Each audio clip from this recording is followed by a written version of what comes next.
پر پیدا ہوتا ہے یا اس کے ماں باپ ہوتے ہیں جو اس کو یہودی یا عیسائی بنا دیتے ہیں. اب سنو غور طلب نکتہ ہے. سورہ آراف میں ہی آگے شاید انشاءاللہ ہم پڑھیں گے کہ اللہ رب العزت نے ابتدائے دنیا میں، ابھی دنیا بنی بھی نہیں ہے، یعنی کہ دنیا میں ابھی آبادی ہوئی بھی نہیں ہے، ابھی آدم علیہ السلام کو تخلیق نہیں کیا گیا ہے. ابتدا بالکل ابتدا ہے. اللہ تعالیٰ نے تمام ارواح کو جمع کیا، تمام انسانوں کی روحوں کو جمع کیا اور ان سے سوال کیا کیا میں تمہارا رب نہیں؟ سب نے کہا کیوں نہیں. اللہ کے رب ہونے کا سب نے عہد لے لیا. نہیں سمجھے کچھ بات. اب اس عہد کے ساتھ بچہ پیدا ہو رہا ہے، اب اس عہد کے ساتھ ہر بچہ پیدا ہو رہا. بلکہ یہ بھی نہیں، اس سے بھی آگے کی بات ہے کہ صحیح بخاری کے اندر حدیث ہے، نبی اکرم صلی اللہ علیہ وسلم نے فرمایا حمل کے 40 دن پورے ہوتے ہی فرشتہ اس کی تقدیر کو لکھ دیتا ہے. اس کی تقدیر میں ایک چیز بالکل واضح ہے کہ وہ اس عہد کے ساتھ ہے کہ وہ صرف ایک اللہ کا بندہ ہے. کس کا بندہ؟ بہت توجہ سے میری بات سنیے گا جو میں بتا رہا ہوں. وہ صرف ایک اللہ کا بندہ ہے. اس فطرت پر پیدا ہوا ہے کہ اللہ کی فرما برداری کرے گا. اور نہیں سمجھے ہو؟ اس فطرت پر پیدا ہوا ہے کہ اللہ کی فرما برداری کرے گا. پھر اسے جتایا کیسے اللہ نے، دکھایا کیسے اللہ نے. آدم علیہ السلام تخلیق ہو گئے. آدم علیہ السلام کو تمام اشیاء کے نام سکھا دیے گئے. اس وقت فرشتے ان کے سامنے کھڑے ہو کر ان سے سوال کر رہے ہیں، وہ جواب دے رہے ہیں. فرشتوں نے سجدہ کیا. اب آئی نہیں سمجھے؟ فرشتوں نے انہیں سجدہ کیا. آدم علیہ السلام کھڑے ہیں کیونکہ یہ صرف اللہ کو سجدہ کرے گا. یہ مخلوق نہیں سمجھے بھائی، گھوڑے گدھے کتے بلیاں شیر چیتے جانور جتنے بھی ہیں سارے کے سارے مسخر کیے گئے کس کے لیے؟ انسانوں کے لیے. جنات، چرند پرند، حیوانات، کیڑے مکوڑے، جتنی چیزیں سب کس کے لیے مسخر کی گئی؟ انسان کے لیے. سورج چاند ستارے کس کے لیے مسخر کیے گئے؟ انسان کے لیے. یہ سیارہ کس کے لیے بنایا گیا؟ انسان کے لیے. سب کچھ انسان کے لیے مسخر کر دیا. ہر چیز اصولی طور پر انسان کے آگے جھک گئی، اس کے قابو میں آ گئی. انسان کو کہا گیا اللہ تعبد الا ایاہ، تو اللہ کے سوا کسی کی بات نہیں کرے گا. انسان کو یہ کہہ دیا گیا. اب اس عہد کے ساتھ انسان پیدا ہو گیا. سنو، اس عہد کے ساتھ انسان پیدا ہو گیا. آپ دیکھیں وہ اپنی حاجت کو جانتا ہے. توجہ سے میری بات سنیں. یہ پیدا ہو گیا انسان اپنی حاجت کو جانتا ہے. میری حاجت کیا ہے؟ مثال کے طور پر بچہ پیدا ہونے کے بعد اس کی جو بنیادی حاجت سامنے سے نظر آتی ہے وہ حاجت ہے بھوک لگنا. بھوک کے نتیجے میں جو کھایا یا پیا ہے اس کا اخراج ہونا، پھر اس درمیان میں، اس دوران میں اس کا سونا. چوتھی کوئی حاجت آپ کے علم میں ہے؟ بچہ چھوٹا، اس کی کوئی چوتھی حاجت آتی ہے ذہن میں کہ یہ اس کی حاجت ہے؟ نہیں. یہ 3 حاجتیں بنیادی ہیں. اچھا، جب یہ 3 حاجتیں بنیادی ہیں، انہیں وہ جانتا ہے کہ یہ میری حاجت ہے؟ وہ نہیں جانتا. کون جانتا؟ بابا جی جانتے ہیں. بزرگ قبر پہ چادر چڑھے گی پھر دودھ ملے گا. چل تیرا بیڑا غرق ہو، جا اماں دودھ پلانے سے پہلے جا کے کسی علم کے آگے جھک جا، پھر دودھ اترے گا تجھے. ایسے ہی ہے. کیا ظلم ہے یار. آپ سوچیں ذرا اس بات کو. وہ اس فطرت میں پیدا ہوا نظر آ رہا ہے کہ وہ اپنی حاجتوں کو جانتا تک نہیں ہے اور بغیر مانگے اللہ سے دے رہا ہے.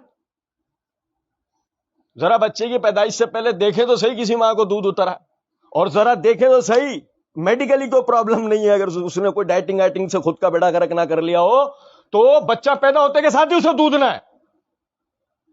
کیا اللہ نے نظام رکھا ہے. آپ دیکھیں تو صحیح ذرا کیسا اللہ حاجت کو پورا کرتا ہے. اس فطرت کے ساتھ وہ بڑا ہوا، یہاں تک کہ پادری لے گیا اس کو پانی کے اندر، بپتسمہ دوں گا. گناہوں سے پاک کرو. ابھی اس کو کہاں سے گناہوں سے پاک کر رہا ہے؟ اس نے کیا کر لیا غریب نے؟ اتنے بڑے عالم ہیں، غلط بول رہے ہوں گے کیا؟ لو ان کے بھی ہیں بھائی عالم، بچے کو ڈبوا رہے ہیں، کیا گناہوں سے پاک کر رہا ہوں. عالم کا منہ تو دیکھو، یہ عالم ہے. اور وہ عوام دیکھو ذرا، یہ عالم اتنے بڑے، ان کو نہیں پتا. یہ عوام دیکھو ذرا، یار اللہ کی قسم کیا بیڑا کرے. سلیب ڈال دی اس کے گلے میں. اب جنات کا اس پہ اثر نہیں ہوگا. اب بھائی جنات اثر کرتے کیسے؟ اب اس کا تو اپنا دماغ اس کے قابو میں نہیں ہے، تو جنات کے قابو میں کیسے آئے گا؟ یہ لو چھوٹے بچے کو جن سے بچا رہا ہے. ابے چھوٹا بچہ اس پہ جن قابو کیسے کرے گا؟ سب سمجھا تو صحیح. اس کا جنات، اس کا دماغ اس کا اپنے قابو میں نہیں ہے، وہ جن کے قابو میں کہاں سے آئے گا؟ پہلے اس کے قابو میں تو آئے. کتنی پیاری حدیث ہے. نبی صلی اللہ علیہ وسلم نے فرمایا ہر بچہ فطرت میں پیدا ہوتا ہے، یہ اس کے ماں باپ ہوتے ہیں جو اس کو یہودی عیسائی بناتے ہیں. تو ہدایت کتنی بڑی نعمت ہے کہ ماں باپ گمراہ تھے، بچہ گمراہ ہو گیا. کہ اگر ماں باپ ہدایت پر ہوتے یہ بچہ بھی آج. باقی تو ہدایت کا دروازہ اللہ کے یہاں تک کھلا ہے. سلمان فارسی کو کچھ بھی کر لو مسلمان ہو کے رہیں گے، اور ابو جہل کو کچھ بھی کر لو کافر مرے گا. ایسا ہی ہے نا بھائی؟ کچھ بھی کر لو. کیا دن ہے، اور سنو کیا دن ہے کہ ابو سفیان سوال کر رہے ہیں تو نے اس کی لڑکے کی ساری بات. لڑکا کون ہے؟ نبی صلی اللہ علیہ وسلم.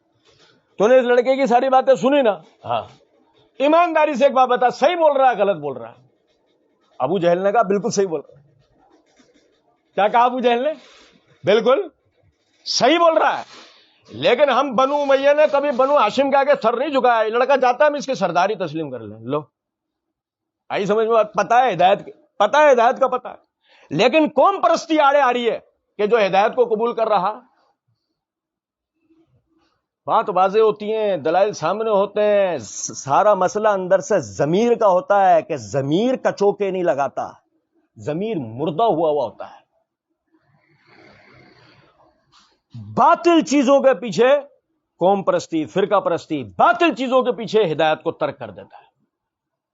نتیجہ یہ نکلتا ہے کہ اسی گمراہی کے اندر چلتا چلتا چلتا نسلیں برباد کرتا ہوا چلا جاتا ہے اپنی. لیکن جس کے لیے اللہ راستہ کھول دیتا ہے، جیسے میں نے مثال دی آپ کو کہ سلمان فارسی، یہودیوں نے پوری کوشش کر کے انہیں اپنا عالم بنایا، عیسائیوں نے پوری کوشش کر کے اپنا عالم بنا لیا، لیکن آخرکار وہ کہاں پہنچے؟ ہدایت کو پا کے، اسلام میں نمازیں پڑھ کے، جہاد کر کے، آخرکار کہاں پہنچے؟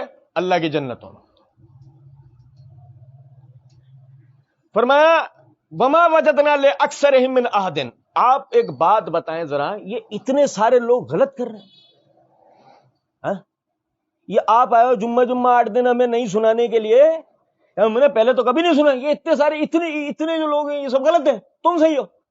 اللہ کیا کہہ رہا ہے؟ وما وجدنا لأکثرہم من احد. اکثریت تو اس عہد کو نبھا ہی نہ سکے، اکثریت اس عہد کو نبھا نہیں سکی. اچھا یہ ہمارے اکثریت والے بھائی نے ان کو بولے تو ایک کام کر، تیرے کو بڑی زبردست آئیڈیا دے رہا ہوں، تو لے کے جا ہائی فائی قسم کے اسپیکر، امریکہ کی ایک اونچی بلڈنگ پہ چڑھ جا، اپنے ساتھ ایک تبلیغی جماعت بنا کے لے کے جا، سارے لے جا اپنے ساتھ مسلمان، یعنی کہ عالم بڑے بڑے، تو اپنے فرقے کے سمجھے، اپنے فرقے کے لے جا، سب کو ملا کے لے کے جانا چاہے سب کو ملا کے لے جا، ایک تبلیغی جماعت ٹائپ کی بنا لے جا. وہ بڑے بڑے اسپیکر 4 کونوں پہ رکھ اور انہیں دعوت دے اسلام کہ دیکھو امریکی ہوں. کوئی ایک تو لازمی نکلے گا جو کہے گا آؤ کتنے ہو تم دنیا میں؟ 1 ارب 60 کروڑ. ہم 1 ارب 80 کروڑ ہیں، ہم اتنے سارے غلط کر رہے ہیں، تو انوکھا ہے ہمیں بتائیں. اب کیا جواب ہوگا؟ بھائی 1 ارب 80 کروڑ زیادہ ہے عیسائی ہوتے ہوئے، یا 1 ارب 60 کروڑ مسلمان وہ زیادہ ہے نا؟ تو اگر اکثریت دلیل ہے تو سب کو عیسائی ہو جانا چاہیے. عیسائی سب سلیب ڈال کے پھیرو. نہیں سمجھے کچھ بات؟ وما وجدنا لأکثرہم من احد وإن وجدنا اکثرہم لفاسقین. اور ہوا یہ کہ اکثر فاسق نکلے، اکثر فاسق ہیں، نافرمان، اکثریت نافرمان. بھائی نہیں ہے کیا جہنم کے لیے حدیث کہ جہنم اپنے ہی بعض حصوں کو کھاتی رہتی ہے. وجہ اتنی بڑی بنائی ہے اللہ نے, کھاتی رہتی ہے اپنے بعض حصوں کو ہی ختم کرتی جاتی ہے, لیکن جہنم ختم نہیں ہوتی. اتنی بڑی بنائی اللہ نے. لوگوں کو اللہ رب العزت بھر دے گا, انسان اور پتھروں کو بطور ایندھن استعمال کرے گا, ہے نا سورہ بقرہ. اچھا جی, اب جب یہ ایک تمہید مکمل ہو گئی تو اللہ رب العزت نے اب دوسرے واقعے کی طرف توجہ دے, دوسری طرف سے توجہ دے. جب نبی صلی اللہ علیہ وسلم نبی کی حیثیت سے آئے تو اس وقت میں علماء و مشائخ, وہ پیران درگاہ کیا ایک پورا ٹولہ تھا. نہیں سمجھے ہو؟ جب نبی صلی اللہ علیہ وسلم آخری رسول کی حیثیت سے آئے نا تو اس وقت علماء و مشائخ و پیران درگاہ و خانقاہ کا ایک پورا ٹولہ تھا جو کہلاتے تھے یہودی اور عیسائی. سمجھے ہیں بات کریں؟ ہم اللہ کے پسندیدہ ہیں, ہم میں اللہ نے رسول بھیجے ہیں, ہم پر اللہ نے کتابیں اتاری ہیں, ہم عالم ہیں, تم امی ہو. یہ تھے یہ لوگ. اور مدینے میں یہودیوں کی کثرت تھی, نجران پورا عیسائیوں کا تھا. سمجھے ہیں بات کریں؟ اس طرح نہیں کہ یہ جدی پشتی یہاں رہتے تھے. میں نے سورہ بقرہ میں بتایا تھا, یہ جب انہیں پتہ لگا نا آخر رسول اس سرزمین پہ آئے گا حجاز کی, تو یہ سارے اپنے اپنی جائیدادیں اپنے اپنے بیچ باچ کے سارے معاملات اور نقل مکانی کر کے ادھر آئے. وہ پورا میں نے بتایا تھا. سنیں ذرا بات کو. اللہ رب العزت نے فرمایا ثم بعثنا من بعدهم موسیٰ بآیاتنا الی فرعون وملئہ. اب پھر ہم نے اس کے بعد یعنی ان قوموں کا ذکر ہو گیا عرب اقوام کا. ثم بعثنا من بعدهم موسیٰ, موسیٰ کون ہے؟ بنی اسرائیل. موسیٰ بنی اسرائیلی ہیں. اور لطف کی بات یہ ہے کہ بنی اسرائیلی دونوں قومیں یہود و نصارہ مذہباً, قومیت میں تو ان میں بعض عرب بھی تھے اور دیگر اقوام بھی تھی. سننا, یہود و نصارہ دونوں موسیٰ علیہ السلام کی نبوت اور رسالت پہ متفق. بھائی یہود عیسیٰ علیہ السلام کو اللہ کا رسول نہیں مانتے تھے, نعوذ باللہ, آج بھی نہیں مانتے, نعوذ باللہ من ذلک. لیکن موسیٰ پہ تو دونوں کا اتفاق. سننا, اللہ نے فرمایا ثم بعثنا من بعدهم موسیٰ بآیاتنا الی فرعون وملئہ. پھر اس کے بعد ہم نے موسیٰ کو فرعون اور اس کے درباریوں کی طرف بھیجا روشن نشانیوں کے ساتھ, روشن دلائل اور معجزات کے ساتھ. اب یہ کیا ہے, ایک آیت میں کیا سیاق ہے پورا سمجھیں. موسیٰ علیہ السلام سے پہلے ذکر ہونا چاہیے تھا یوسف علیہ السلام کا, کیونکہ اس کی وجہ یہ ہے فرعون مصر کے بادشاہ کو کہا جاتا ہے. فرعون کسی آدمی کا پرٹیکولر نام نہیں ہے, یہ مصر کے بادشاہوں کا لقب ہوتا تھا. جیسے روم کا بادشاہ کیسر کہلاتا تھا, فارس کا بادشاہ کسرا کہلاتا تھا, عربوں کا بادشاہ طبع کہلاتا تھا. بالکل اسی طریقے سے فرعون مصر کے بادشاہ کا لقب تھا. ہونا یہ چاہیے تھا کہ یہاں پر یوسف علیہ السلام کا پہلے ذکر ہوتا ہے, کیونکہ بنی اسرائیل سب سے پہلے جو مصر میں داخل ہوا, بنی اسرائیل میں سب سے پہلے یوسف علیہ السلام داخل ہوا مصر میں. اور بنی اسرائیلیوں میں سب سے پہلے اگر کوئی مصری فرعون تھے, بادشاہ تھے, تو وہ یوسف علیہ السلام تھے. نہیں سمجھے کچھ بات؟ لیکن اللہ رب العزت نے ان کا ذکر نہیں کیا. ذکر کیا اس فرعون کا کہ جو قبطیوں میں سے تھا. مزے کی بات یہ ہے, آج بھی کبھی آپ نے کہیں بھولے بھٹکے بھی یہودیوں کو قدیم اپنے اوپر ہونے والا یہ جو ظلم تھا جو قبطیوں نے ان کے ساتھ کیا تھا بنی اسرائیلیوں کے ساتھ, کبھی کوئی ڈاکومنٹری یا فلم یا مووی بناتے دیکھا ہے؟ جیسے کہ آپ کو میں ایک بات بتاؤں, بھائی ہولوکاسٹ تو ہم سنتے رہتے ہیں, وہ یہودی انہوں نے قانون پاس کروایا ہولوکاسٹ کے خلاف برطانیہ میں بات کرنا جرم ہے. حقیقی آزادی والے فریڈم آف اسپیچ والے ملک کے اندر آپ ہولوکاسٹ کے اوپر بات نہیں کر سکتے, قانون جرم ہے. لیکن رسولوں کی حد تک عزت کر سکتے ہیں, یہ ایک الگ موضوع ہے. لیکن میں ایک نقطہ بتانا چاہتا ہوں, یہودی ہولوکاسٹ پہ بات نہیں کرنے دیتے. بالکل اسی طرح ہولوکاسٹ کو چھوڑ دیں, یہود کے ساتھ اس سے پہلے ایک ہولوکاسٹ ہو چکا ہے، اور وہ جو ہولوکاسٹ ہو چکا ہے کبھی بھولے بھٹکے بھی ہم نے کبھی یہود کی زبان سے سنا ہے، قبطیوں نے جو ان پہ مظالم ڈھائے تھے مصر میں؟ نہیں. وجہ ہے کیونکہ اگر آپ ان مظالم کے بارے میں پوچھیں، اچھا ایسا ہوا تھا آپ کے، یار بڑا ظلم ہوا کیوں تھا، وجہ کیا بنی تھی؟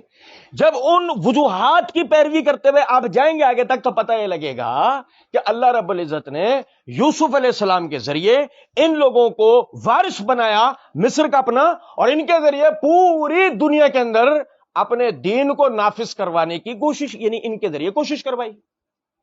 مگر ساری دنیا میں دین نافذ کرنا تو دور رہا، اس بدبخت قوم نے یہ کیا کہ یہ انہی مناصب کے اوپر بیٹھ کے کرپشن کرنا شروع ہو گئے، اور کرپشن کرنے کے بعد، دنیا داری میں پڑنے کے بعد، گناہوں میں پڑنے کے بعد، آپسی تفرقہ بازی کے بعد قبطیوں نے ان کے اوپر انقلاب لائے، اور انقلاب لانے کے بعد ان سب کو مارا، قید کیا، ان کی عورتوں کی عصمت دری کی، انہیں ذبح کر دیا، ان کے بچوں کو ہلاک کر دیا. یہ سارے ان کے ساتھ معاملات ان قبطیوں نے کیے. اب اگر یہ ظلم بتائیں گے تو وہ وجہ بھی تو بتائیں گے نا پیچھے. تو اس سے تو بات ثابت ہو جائے گی کہ یہ قوم اس لائق ہی نہیں ہے کہ حکومت و بادشاہت کے لیے ان کے اوپر بھروسہ کیا جا سکتا ہو. اور سپریم گورنمنٹ کا تصور پہلے نمبر پہ مسلمانوں کے بعد مسلمانوں کے پاس ہے، اور دوسرے نمبر پہ یہود کے پاس ہے. پوری دنیا پہ حاکمیت کا تصور یہ یا تو مسلمانوں کے پاس ہے، اور مسلمانوں کے بعد اگر کوئی اس عقیدے کا قائل ہے تو کون ہے؟ یہود ہیں. ان کے بزرگوں کی غلطیاں سامنے نہ آ جائیں، ان کے بزرگوں کی کرپشنیں سامنے نہ آ جائیں، ان کے بزرگوں کے مظالم سامنے نہ آ جائیں، وہ پوری کوشش کرتے ہیں، وہ ذکر نہیں آتا. اللہ نے وہی ذکر سب سے پہلے کیا، صرف اس لیے کہ یہ بات سمجھ میں آ جائے کہ آج جو تم عربوں کو وسوسے دے رہے ہیں یہ کہہ کر کہ اس کی دعوت کو قبول نہیں کرو، محمد صلی اللہ علیہ وسلم کی دعوت کو قبول نہیں کرو، یہ اس لائق نہیں ہے. ہم جو تمہیں دین بتا رہے ہیں وہ قبول کرو. یہ اپنی بات میں یہ خود کتنے سچے ہیں ذرا دیکھو. ثم بعثنا من بعدهم موسى بآياتنا الى فرعون وملئه فظلموا بها. موسیٰ علیہ السلام اس کے بعد بھیجے گئے روشن دلائل کے ساتھ فرعون اس کی قوم کی طرف، فظلموا بها، انہوں نے اس کا انکار کر دیا، جھٹلا دیا، اس سے منہ پھیر لیا.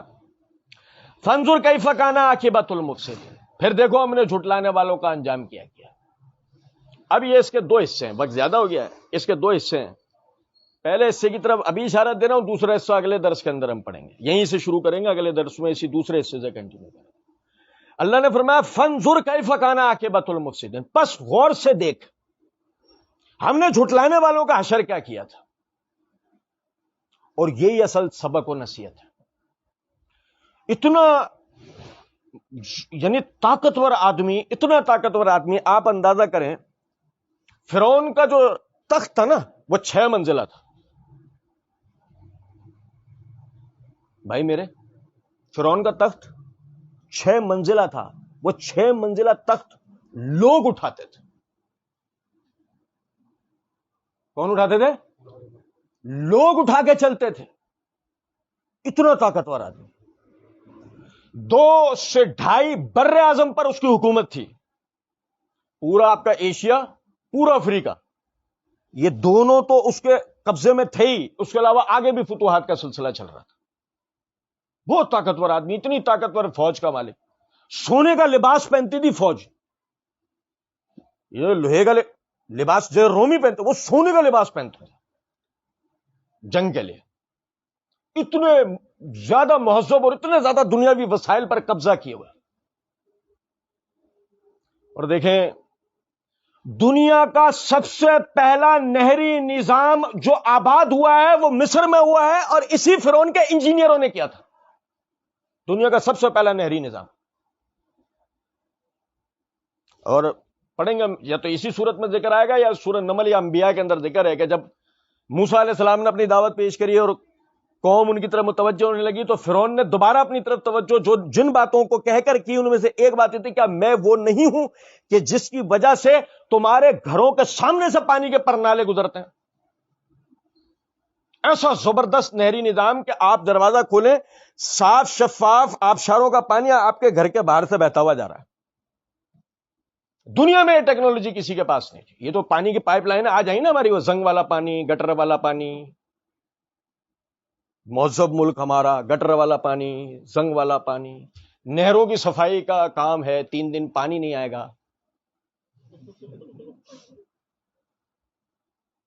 اور ہم کہتے ہیں وہ ہم مہذب ہیں, ہم جدید لوگ ہیں, اور وہ بھائی وہ جتنے جدید تھے ہمیں تو وہ جدت چھو کے بھی نہیں گزری ہے. بہرحال تو آپ دیکھیں اتنے زبردست آدمی, زبردست قوم, حالات کیسے کہ اللہ نے ایک جہاز اوپر سے گزرا, اس نے ایٹم بم پھینکا اور سب ہلاک ہو گئے.